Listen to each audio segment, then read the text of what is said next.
O vazamento dos áudios envolvendo Flávio Bolsonaro e o banqueiro Daniel Vorcaro provocou um dos maiores abalos recentes no universo bolsonarista nas redes sociais.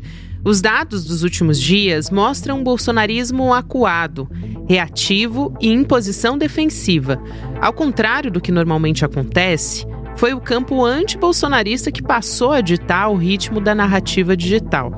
No centro da crise estão as revelações sobre a relação entre Flávio Bolsonaro e Daniel Vorcaro e o pedido de 134 milhões de reais para o filme Dark Horse. Em apenas um dia, o caso representou quase 40% de todas as interações políticas monitoradas pelo ICL Notícias nas redes. Uma parte expressiva das discussões também se concentra no próprio filme, o orçamento milionário, a participação de Mário Frias, a produtora internacional e as suspeitas em torno do financiamento da produção. O impacto político já começa a aparecer. Crescem as discussões sobre o desgaste eleitoral do Flávio Bolsonaro, a vantagem de Lula nas pesquisas e os pedidos de CPI ou CPMI para investigar o Banco Master. Dentro da própria direita, o clima é de incômodo e tensão. Aliados evitam defesas mais enfáticas do senador, enquanto conservadores tentam se distanciar da crise. O episódio abre caminho para um possível isolamento político de Flávio e para uma nova disputa interna pelo futuro do bolsonarismo. Pela primeira vez em muito tempo, a extrema-direita parece mais preocupada em se defender do que em partir para o ataque nas redes. Resta saber quem vence esse jogo. Sexta-feira, 22 de maio de 2026.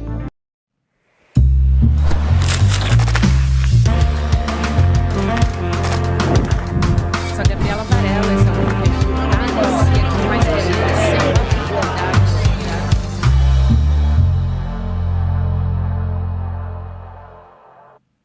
Olá, seja muito bem-vindo, seja muito bem-vinda. Eu sou a Gabriela Varela, tá começando o videocast em detalhes aqui no ICL Notícias, em detalhes ao vivo hoje, nessa sexta-feira, dia 22 de maio de 2026. Bem-vindo, bem-vinda, tô de olho no comentário de vocês aqui no nosso chat e também no papolegal.app, a nossa rede social aqui do ICL, onde a nossa equipe já deixou preparada uma enquete para você sobre o assunto que a gente vai comentar hoje. Olha aí, para você que entra na nossa sala do Em Detalhes, você vota quem está dominando a narrativa do Vaza Flávio nas redes sociais.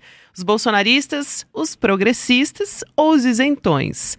Até agora tem uma parcial, mas acabou de abrir a enquete, então eu não vou contar para vocês. No final do programa eu vou trazer esse resultado. Quem vai nos ajudar a responder essa pergunta, muitas outras, é o analista de redes Pedro Barciela. Pedro, que prazer falar contigo, bem-vindo. Prazer é todo meu, Gabi, tá aqui no programa. É sempre um prazer enorme poder conversar, trocar essas ideias, compartilhar algumas das informações que a gente consegue coletar aqui pelo ICL, né?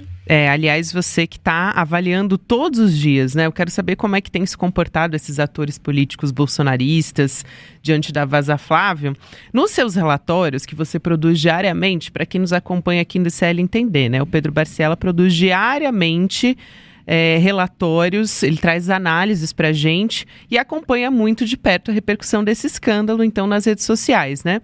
Em um desses relatórios dessa semana que eu estava lendo, você falou num bolsonarismo extremamente acuado e reativo nas redes. Eu queria primeiro entender o que isso significa e tem também a leitura das pessoas sobre esse cenário, né? Tem o bolsonarista raiz, que continua defendendo, mas tem também os direitos moderados. Dá para fazer uma leitura da situação de momento para essas pessoas também? Ou você acha que ainda é cedo para analisar esse impacto, vamos dizer assim? Não, sem dúvida a gente consegue, Gabi. É importante a gente ter a percepção de que essa análise de redes, ela são fotografias que num médio espaço de tempo a gente consegue contar um filme a partir delas, né? E é importante a gente voltar a algumas fotografias e lembrar do que vem sendo a campanha de Flávio Bolsonaro desde o começo, desde a indicação dele, que ele foi ungido quase pelo pai, a essa disputa. Existiu sempre um resíduo ali, algo extremamente raro dentro do bolsonarismo, mas um movimento residual que questionava a decisão do Jair Bolsonaro, que não via no Flávio uma candidatura capaz de ou ser extremista como eles desejavam, ou então ter a força política que eles acreditam que o Jair tem. Então, desde o início, a gente vai sempre ter esses 12 a 15% internos ao bolsonarismo que vão questionar a indicação. O que quer que aconteça, eles vão questionar. De novo, isso, algo raro na nossa série histórica do bolsonarismo. Se a gente voltar alguns meses, 1 mês e meio atrás, a gente vai lembrar que até a própria ascensão do Zema como um radical que peitou o STF, ela ocorre no vácuo da postura até então adotada pelo Flávio, de ser um cara mais moderado, de tentar se vender via Faria Lima como uma candidatura de extrema-direita mais equilibrada, talvez, do que o próprio pai dele, o Jair Bolsonaro. Então o Zema, ele embarca, tentando angariar os votos desses 12, 15% insatisfeitos com a candidatura de Jair até então. Quando acontece, agora, 2 semanas atrás, aquela crise do Ciro, a gente já vê mais uma insatisfação agora política do Centrão com a recepção que Flávio dá a essa crise. Ele meio que faz o que o bolsonarismo faz com todos os seus, ele abandona pelo caminho sem nenhuma dúvida. Então a gente já tem uma insatisfação online e a gente vai ter também essa insatisfação offline de parte do Centrão com o Flávio e o comportamento dele com o Ciro. Na esteira, a gente vai ter então aquela revelação do Intercept, a questão do Dark Horse, o Pangaré Sombrio, e aí a gente tem um descambar, que é esses 15%, eles vão dominar boa parte da conversação sobre o bolsonarismo, porque eles ampliam ainda mais o seu alcance. Então aquela insatisfação ou aquela certa falta de convencimento interno ao bolsonarismo, ela passa a dialogar com outros setores da oposição e da direita que não conseguiam identificar no Flávio a candidatura passiva de vencer Lula nessas eleições. Então o que a gente vai ver é esse núcleo duro ainda que coeso do bolsonarismo numa posição extremamente reativa, algo que, ao menos na minha série histórica, é extremamente raro se pensar no bolsonarismo reativo por um intervalo tão grande de tempo. Se a gente pegar esse recorte da crise do Ciro até aqui, já são quase 2 semanas. São quase 2 semanas onde o bolsonarismo reativo ele não consegue fazer o que ele faz de melhor, que é desorganizar a percepção coletiva. Então a gente vai ter, de um lado, o bolsonarismo batendo cabeça, e do outro a gente vai ter um governo que, para incômodo geral do bolsonarismo, e de setores da imprensa até, um governo governando. Então a gente vai ter o Desenrola 2.0, a gente vai ter o Desenrola do FIES sendo anunciado, a revogação da taxa das blusinhas, o Move Brasil também sendo anunciado, e enquanto tudo isso acontece, o que seria comum no bolsonarismo seria atacar, questionar, censurar pelo excesso de informações falsas todos esses programas, e hoje o que a gente vê é que o bolsonarismo não consegue, porque o bolsonarismo está ocupado demais, batalhando internamente. E isso é muito interessante, porque levanta um outro ponto que é o bolsonarismo, na figura aqui de Flávio Bolsonaro, ele tem aí uma falsa percepção de que o adversário dele é a esquerda, é o governo, é o progressismo, quando não é. Nesse momento, a principal batalha de Flávio é interna, né? E é isso que condena nesse momento a candidatura dele, ao menos nas redes sociais. Com certeza, nas afirmações públicas do Flávio Bolsonaro, ele tenta atrelar a culpa à esquerda, principalmente quando ele vai supostamente pedir pela CPMI do caso Master, dizendo que é justamente para ter esse embate com a esquerda. Ele desafia a esquerda nesse momento, como se a culpa não fosse, na verdade, dele mesmo, porque ele sempre tem que desmentir o Flávio Bolsonaro do dia anterior, porque houve uma gradação também, né? Primeiro vem a matéria do Intercept Brasil, aí o Flávio tinha dito antes que não conhecia o Daniel Vorcaro, que não tinha nenhum contato, depois ele disse que teve, e aí ele tem que dar justificativas, é quase que uma gradação dessa história, né? Depois vem o impacto ainda da Atlas, Bloomberg, então, na campanha do Flávio Bolsonaro, mostrando uma desidratação dele como candidato. Vem a revelação de que ele visitou o Daniel Vorcaro na prisão domiciliar, depois do Vorcaro ter sido solto da cadeia, mas continuou preso em casa, né, com as medidas cautelares e tudo mais. Então, o movimento das redes também foi acompanhando isso, né, Pedro, pelo que você está explicando, essa quase que uma gradação, e aí você vai tendo um esvaziamento cada vez maior quando algo mais grave vai acontecendo, né, vai se somando um tijolinho em cima do outro.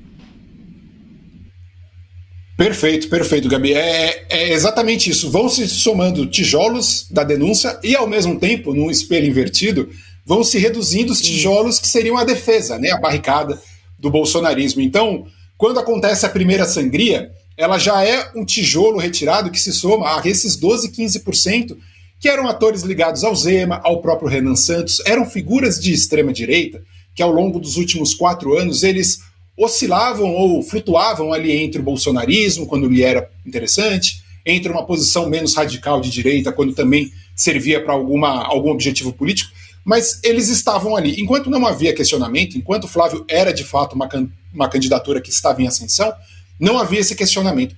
O que acontece é que o sangue na água parece que acontece e esses, digamos, tubarões da extrema-direita sentiram esse sangue, né? Então, quando o Flávio sangra um dia, sangra no dia seguinte, desmentindo o próprio argumento que ele tinha utilizado no dia anterior. Então, como você bem falou, são vários tijolos que vão se sobrepondo, que vão dificultando ainda mais a coesão do bolsonarismo, que sempre foi essa força. O bolsonarismo ele tem uma dificuldade enorme, e isso desde o momento da eleição de Jair Bolsonaro, se a gente lembrar, acabada a eleição, meses depois a gente tem rupturas como Bebiano, como Joyce Hasselman, que até então eram figuras ali inerentes ao bolsonarismo, né? Então, desde então, o bolsonarismo ele registra dificuldades enormes para criar pontos com outros agrupamentos, com outros clusters, para além do próprio bolsonarismo. Então, ele sempre se confiou muito à força da coesão do próprio bolsonarismo para marcar uma posição nas redes, transmitir uma ideia de superioridade numérica, quantitativa, e por aí vai. Então, quando o Flávio passa a não contar com isso, quando a defesa de Flávio já não é mais inerente ao próprio bolsonarismo, isso é uma debilidade em redes sociais que, sinceramente, assim, eu analiso esse tipo de período eleitoral ali desde 2014, né? Pensando no impacto das redes, vem, de certa maneira, correlacionado com essa série histórica. E eu nunca vi uma desidratação de um candidato tão central no debate como eu vejo agora. Muitas pessoas falam da Rosiane Sarney em 2002, mas não havia essa força das redes e ela nem tinha o que a gente considera hoje como bolsonarismo ao lado dela, né? O que hoje acontece com o Flávio é impressionante, de certa maneira inédito, considerando até candidaturas na América Latina nos últimos anos, porque é principalmente, de novo eu reforço, porque isso é muito importante para a gente entender, é uma sangria interna do bolsonarismo que sente a oportunidade de enfraquecer o clã Bolsonaro por dentro e disputar esse espaço por dentro, talvez não necessariamente pensando nessas eleições, mas no futuro político desse setor da extrema-direita no país. Com certeza, essa descrição que você faz é perfeita, e tem registros, você fala dessa sangria interna, né, de traição também, desconforto desses aliados, dos influenciadores bolsonaristas. É até curioso acompanhar esses personagens nas redes sociais, né? O Rodrigo Constantino, por exemplo, no primeiro momento ele aparece chocado, não, se isso for verdade, aí depois, conforme ele vai entendendo que isso é verdade, ele vai se posicionando. Então ele aparece como esses aliados que estão em desconforto. O Zema também, ex-governador, um dos primeiros a atacar o Flávio Bolsonaro, depois leva uma invertida do bolsonarismo, porque também tem teto de vidro, o Paulo Figueiredo, enfim. E mesmo quem não se posicionou contra, num primeiro momento, está ali fazendo um certo distanciamento. Então, o Tarcísio, governador de São Paulo, está se colocando numa posição de distância, não comparece a eventos, para não ser ligado, né, para não fazer essa imagem junto com o bolsonarismo, mas a imagem já está aí, já está posta, né? O Caiado também ficou meio em cima do muro, disse que não pode ter briga interna entre a direita, que não pode dividir a direita.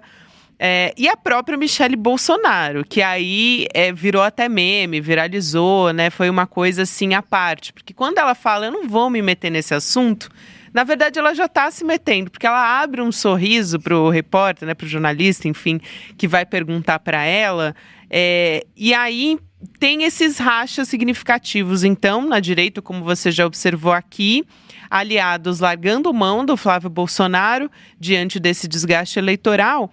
E eu acho isso curioso, Pedro, eu quero passar para a sua avaliação, porque esse processo de fragmentação interna, somado ao medo de aparecer ali ao lado do Flávio nas eleições, né, parece que simboliza, de certa maneira, um esgotamento de um modelo do bolsonarismo, que é esse modelo de unidade digital que eles tiveram e que nos últimos tempos está sendo desgastado, né? Mas eles sempre ostentaram isso como o grande trunfo, vamos dizer, da extrema-direita, e acho que isso está se desgastando cada vez mais. Talvez o mais emblemático agora seja esse caso do Vaza Flávio.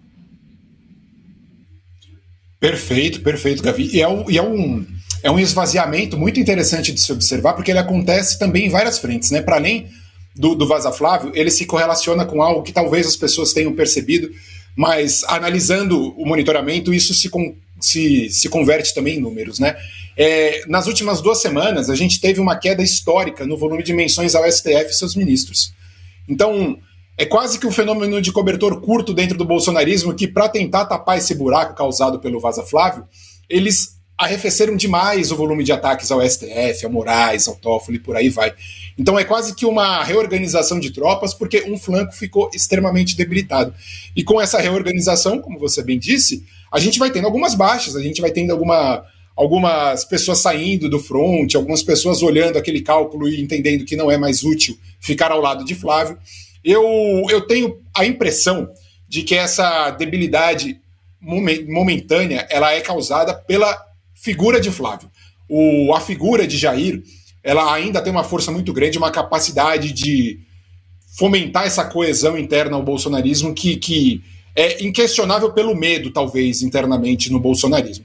Mas a figura do Flávio não. A figura do Flávio é como, de novo, né, eu vou usar até essa metáfora, é como se ele tivesse sangrado e as pessoas internamente passaram a encarar ele como mais um, como uma figura frágil, como uma figura que, potencialmente, durante um período eleitoral, é muito mais uma âncora do que um potencial de votos para eles, né? Então, a gente vai ter diversas figuras dessas que você falou, fugindo por questões eleitorais de voto, fugindo por questões de posicionamento ideológico, mas também financeira, que estão encontrando ali um agrupamento que está sangrando aos olhos nus das pessoas, né? Olhos nus.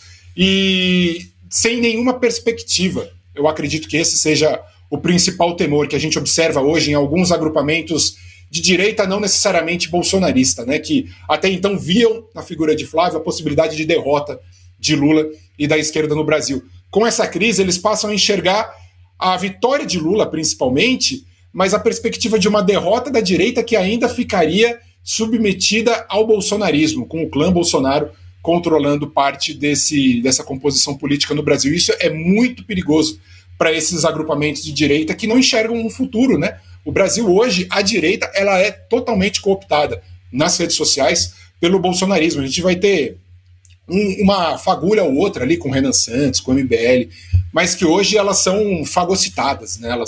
Elas são devoradas pelo bolsonarismo nas redes sociais, quando o bolsonarismo assim se propõe. Quando o bolsonarismo está debilitado, como agora, o que a gente vê é isso, é uma ascensão do Renan Santos na esteira dessa debilidade bolsonarista, um arrefecimento nos ataques ao STF, justamente porque o bolsonarismo encontra-se nessa tentativa de tapar os furos da canoa bolsonarista nas redes sociais.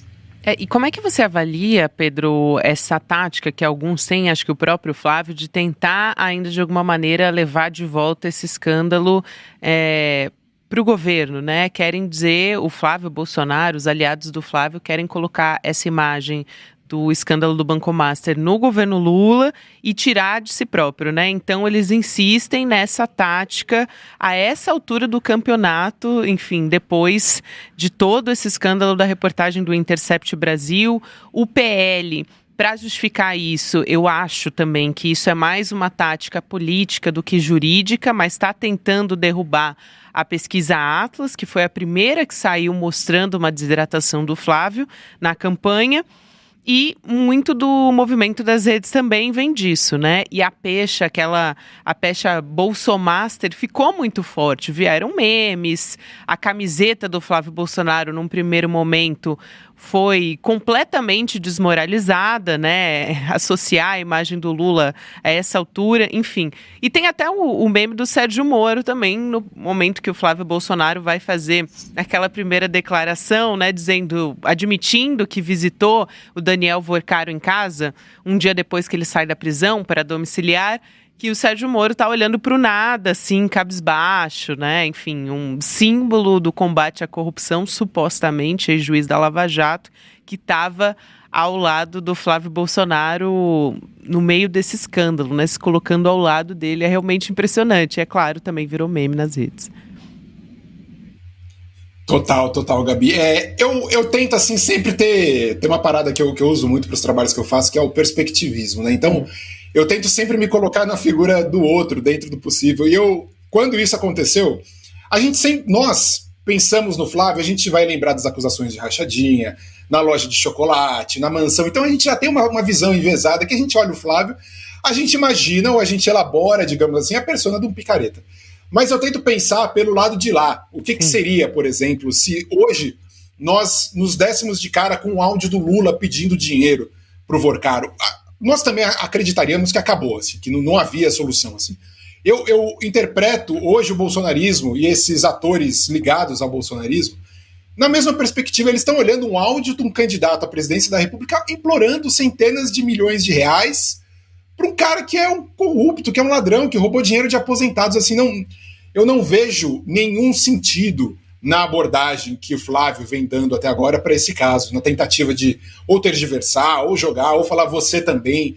O você também para o bolsonarismo, que reivindica na nossa história recente o papel de freira imaculada da política, não funciona, porque eles não têm esse lugar, eles nunca venderam isso. Então, você tem um deputado estadual, o próprio Antônio de Paula falava isso, né? Você tem um deputado estadual, um candidato no Rio, que até então se vendia como representante daquele bolsonarismo imaculado, que nunca fez nada, e agora ele tem que explicar na base dele que ele tá com um cara que roubou dinheiro da Previdência do Rio de Janeiro. Então é muito delicado o bolsonarismo conseguir fazer esse caminho todo para voltar e agora se posicionar. Não, mas vocês também foram responsáveis. Hoje eu não vejo o menor espaço para isso acontecer no debate político. Eu acredito também que boa parte desses apoiadores do bolsonarismo também não me encontrem. Talvez por isso aquela figura melancólica de Sérgio Moro, que é diuturnamente questionado sobre o fato de, para além de ser uma figura que era da Lava Jato,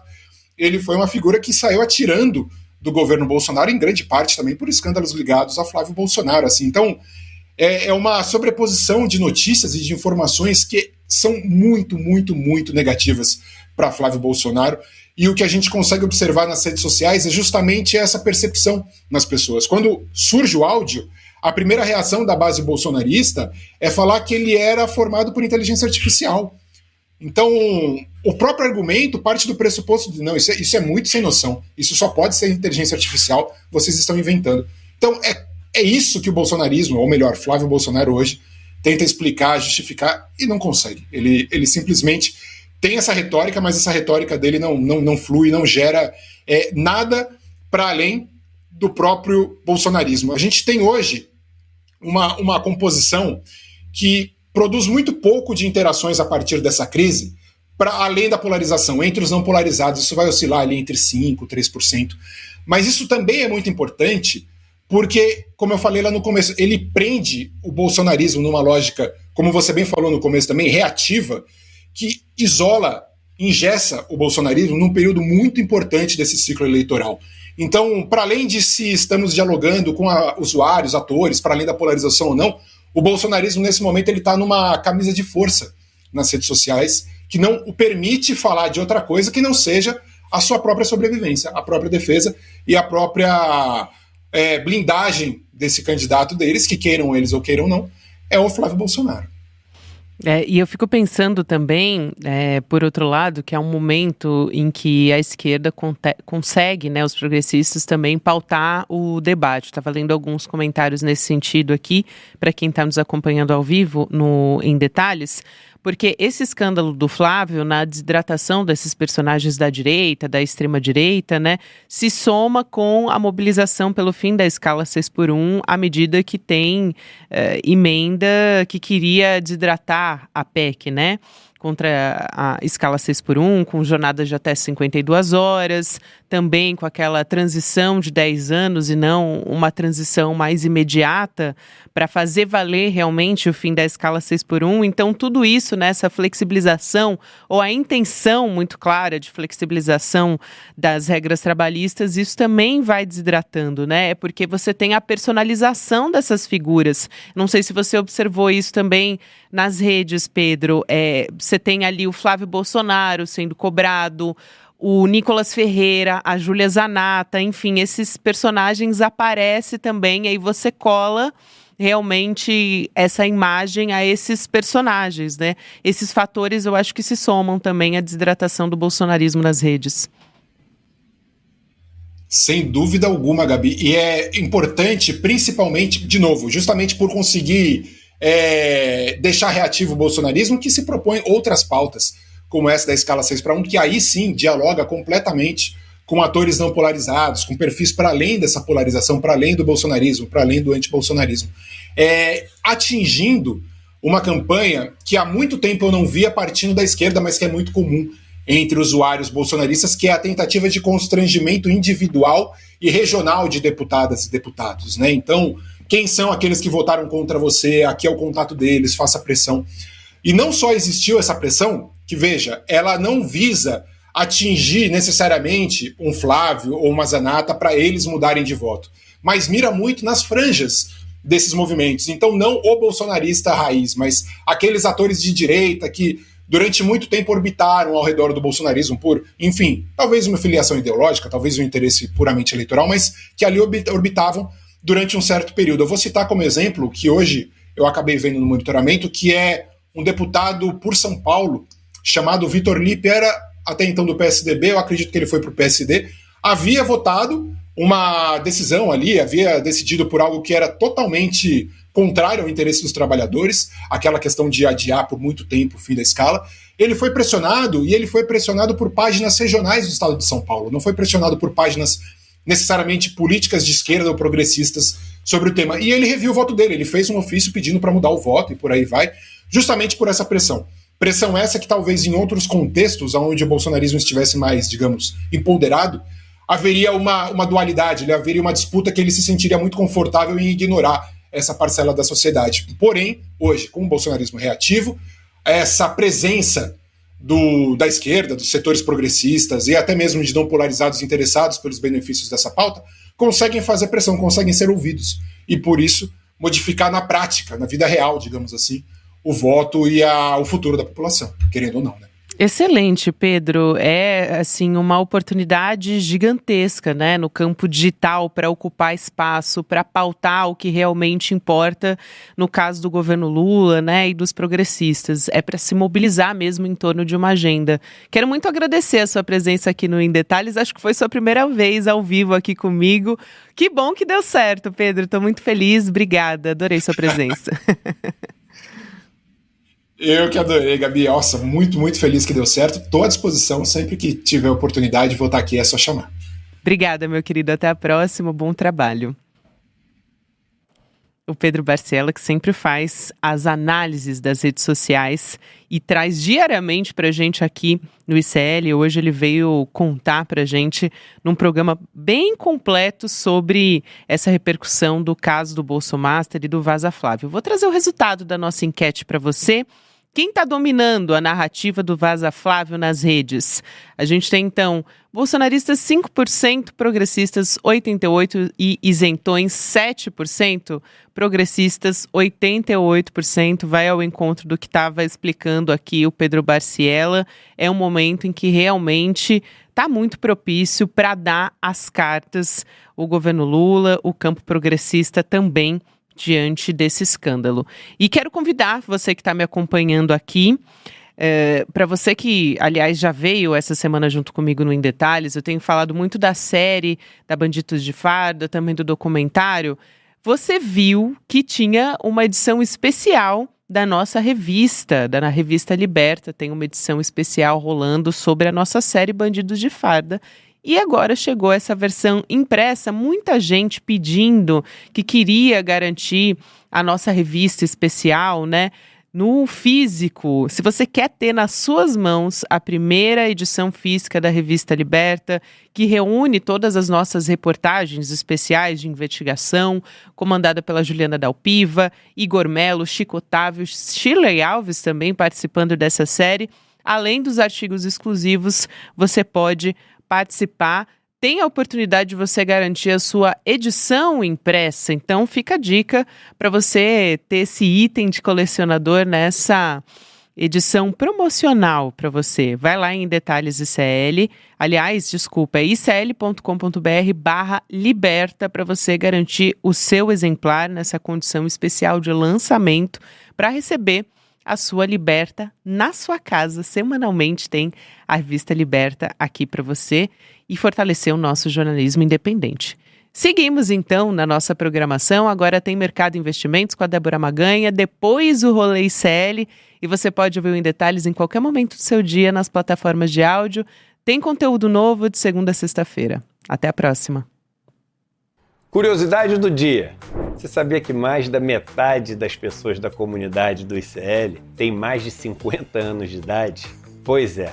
E um dos pedidos que eu mais recebo é que eu deveria preparar uma aula para essas pessoas que têm mais de 50 anos de idade de educação financeira.